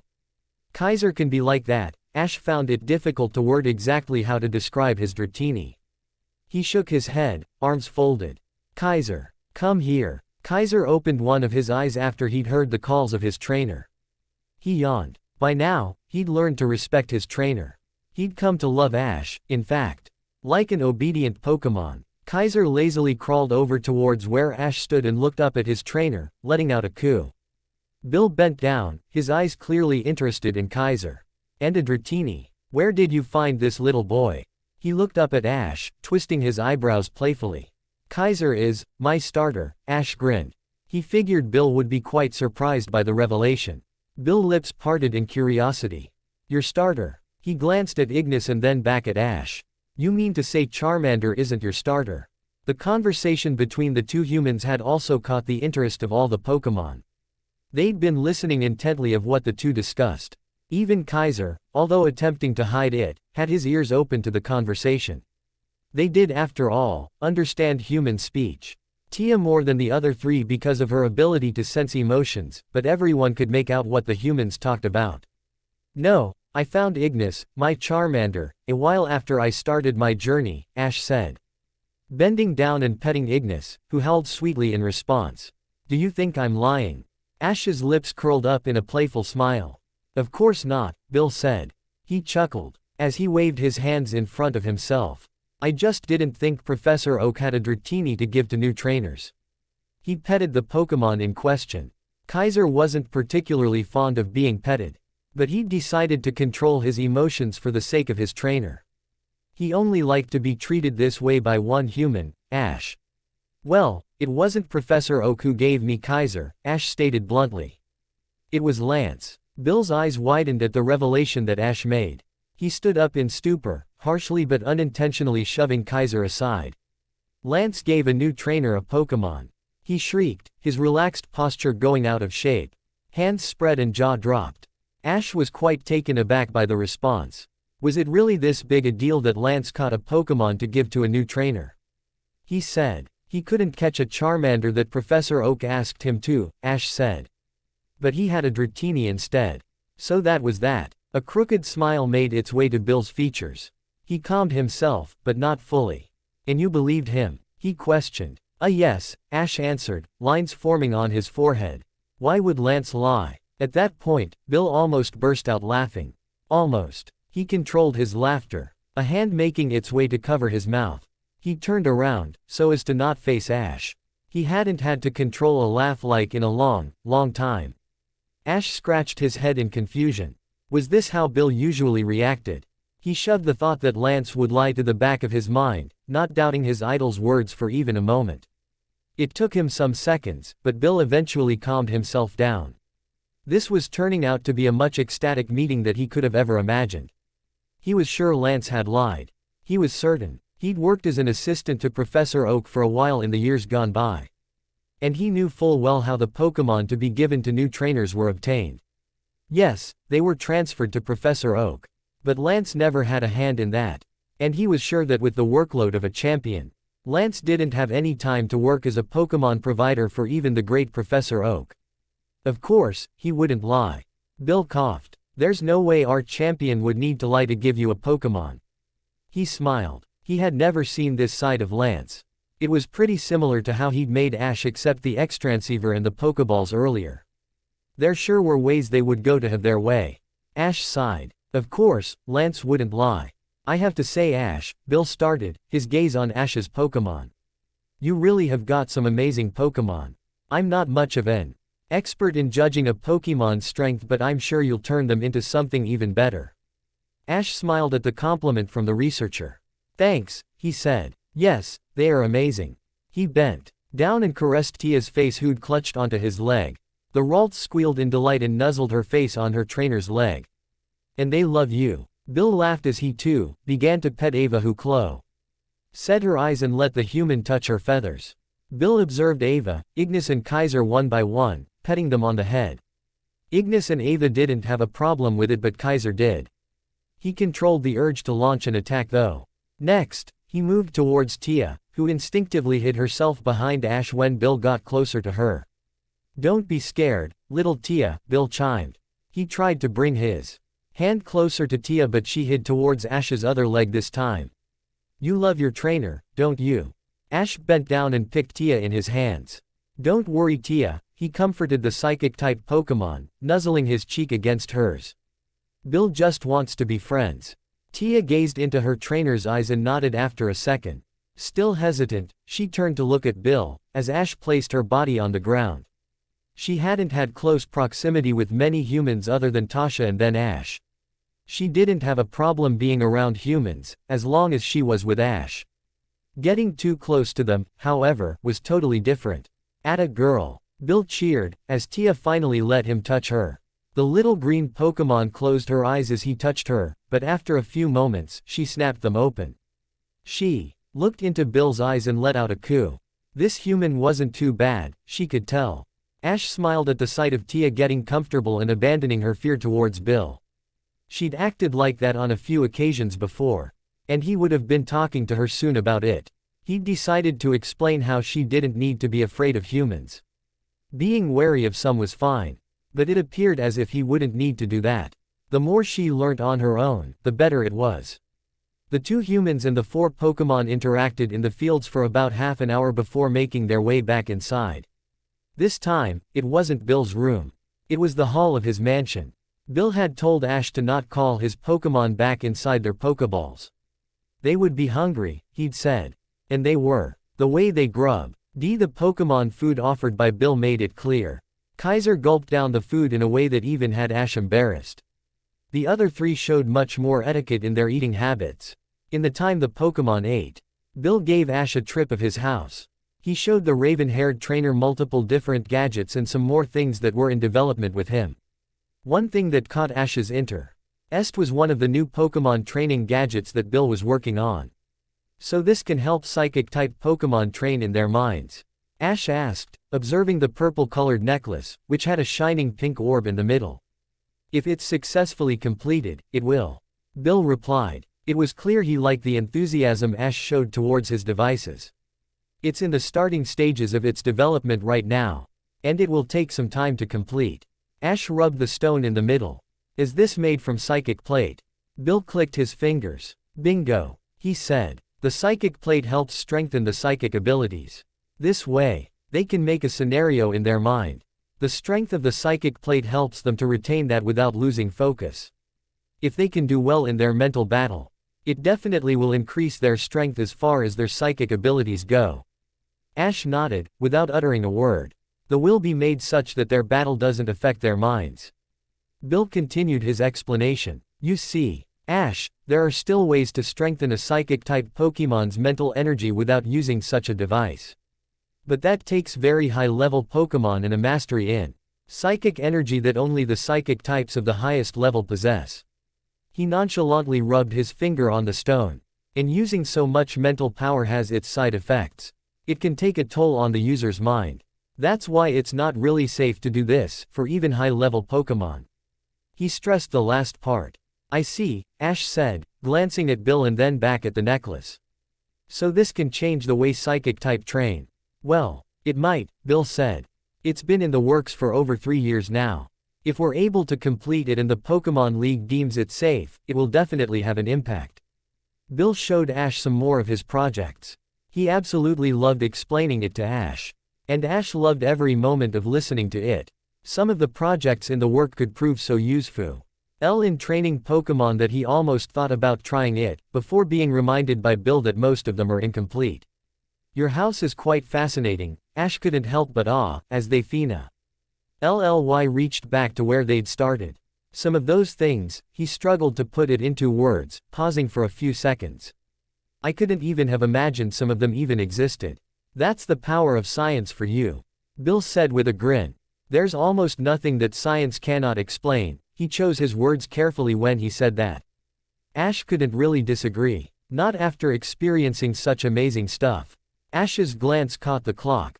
It's already 5 p.m., Ash mumbled before he looked at his Pokémon, who were resting in the corner of the room, and then at Bill. I better get going. We've got plenty of rooms. He said with a grim smile, pointing his hand to the corridor beside him. Stay the night at least. I appreciate the thought, Bill, Ash smiled. But I think I've caused you enough trouble for one time. I'm used to camping out now. You don't need to worry. You won't be able to go much further in a couple of hours anyway, Bill said, putting a hand on Ash's shoulder. You can leave early in the morning, all rested up. He let out a playful chuckle. I've probably tired you out by telling you all that stuff about all my projects. And besides, he smirked followed by a wink. Kids should listen to their elders. Ash rolled his eyes at being called a kid. All right, Bill the elder, he groaned. I guess you're right that I won't get far today. Bill smiled. That doesn't sound too bad, you know. He joked before the two of them burst out in laughter in unison. Ash stood on the gate of Bill's mansion, a smile on his face.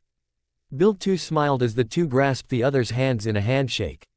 After agreeing to stay the night at Bill's house, Ash and Bill had some fun watching some Pokémon League battles videos from last year. Ash had to admit that Bill had quite the collection of Pokémon battles. They watched some of those, Bill telling Ash about what he liked in those battles while Ash analyzed them and tried to make sense of the unusual ways of fighting. He'd watched most of the battles of last year's Indigo League, but at the time, he'd watched it with excitement rather than having an eye out for the strategic aspect of the battles.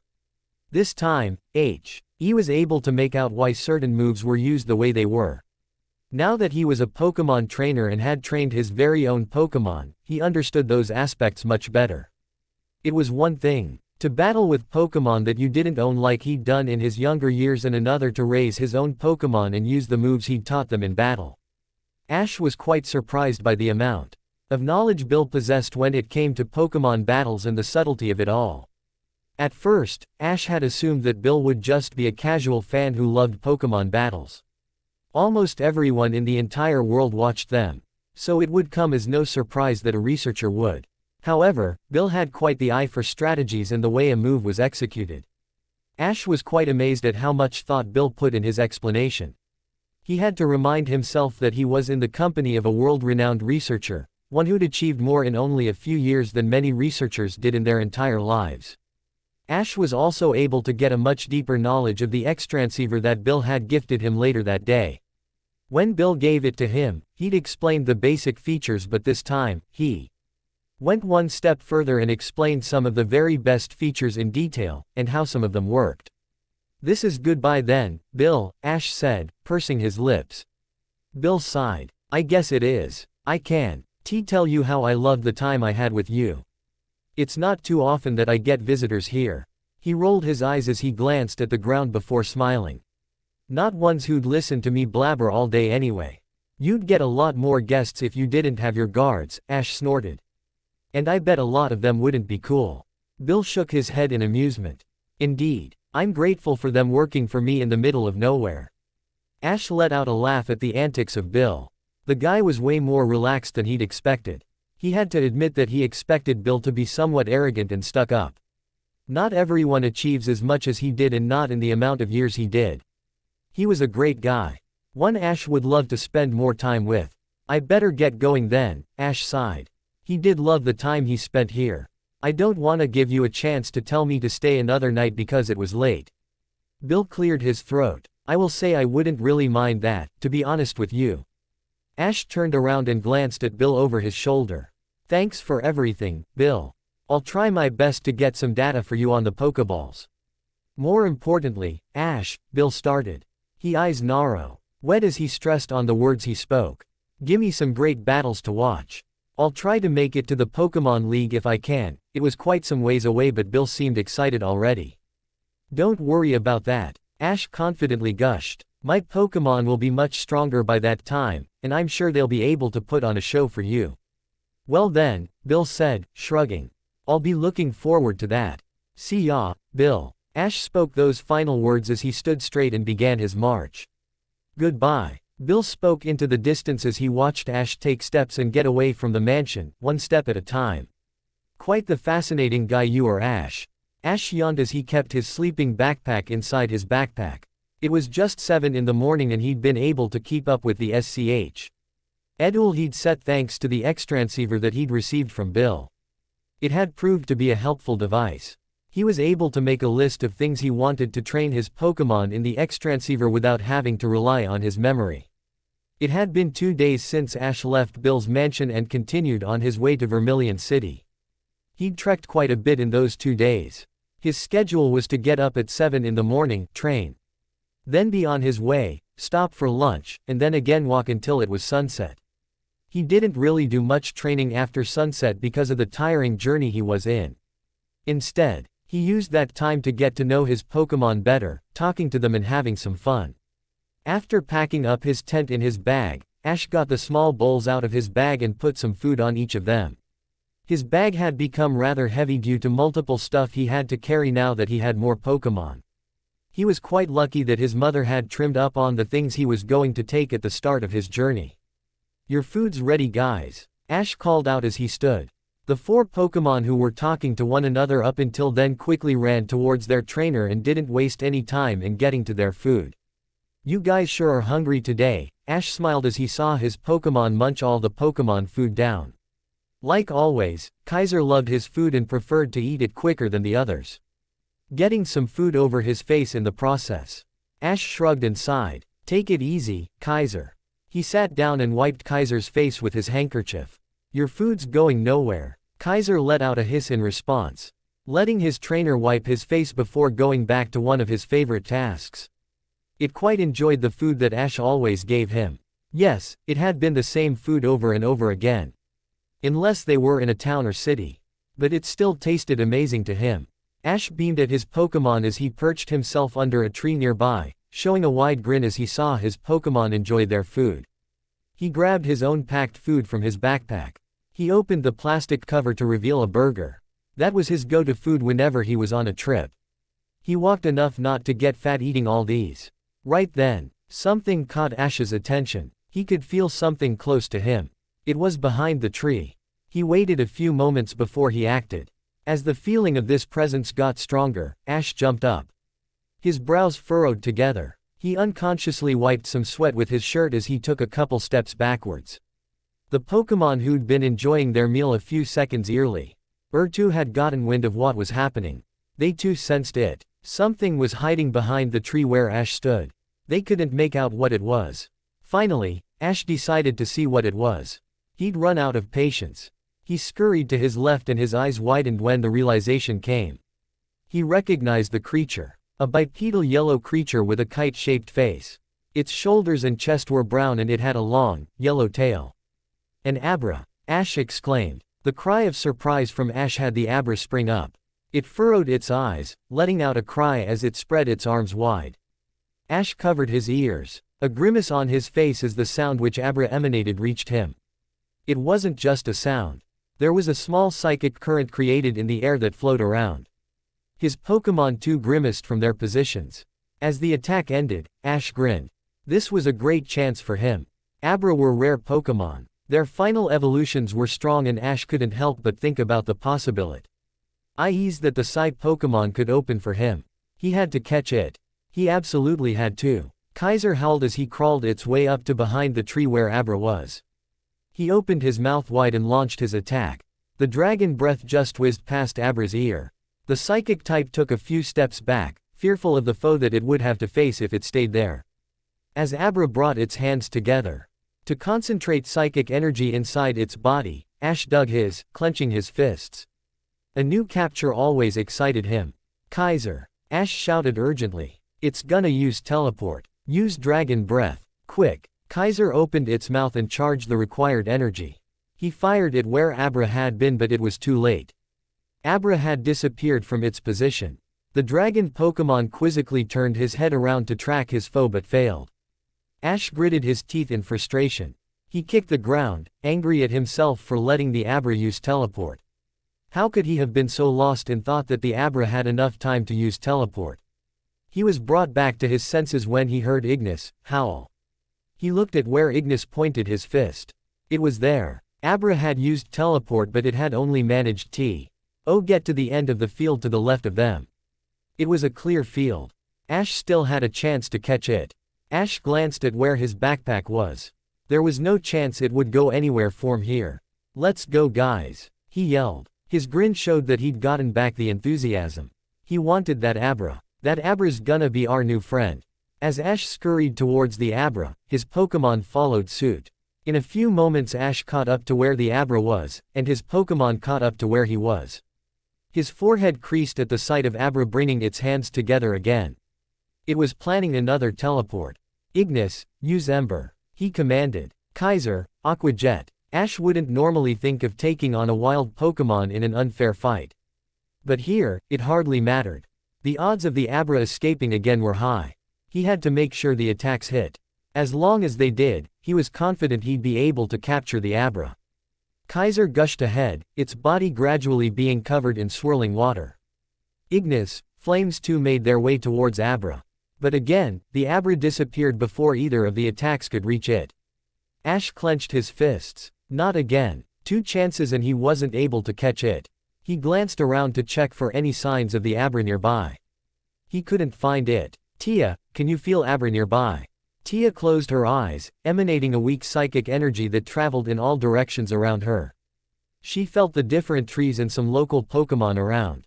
However, she couldn't feel any signs of Abra.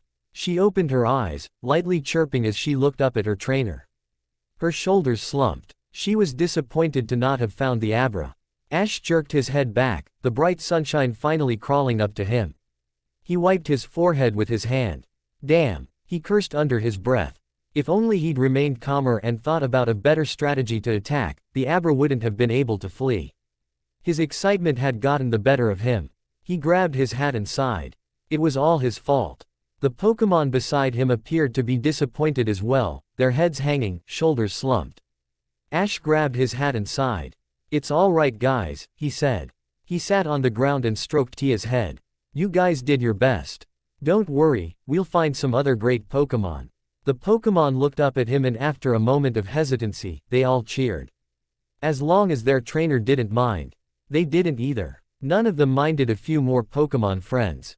Thanks for watching guys. Hope you all are enjoyed this video. If you do please leave a like, share and subscribe. Also don't forget to support author of this fanfic. So let's end this video here. Until then, see you in next video.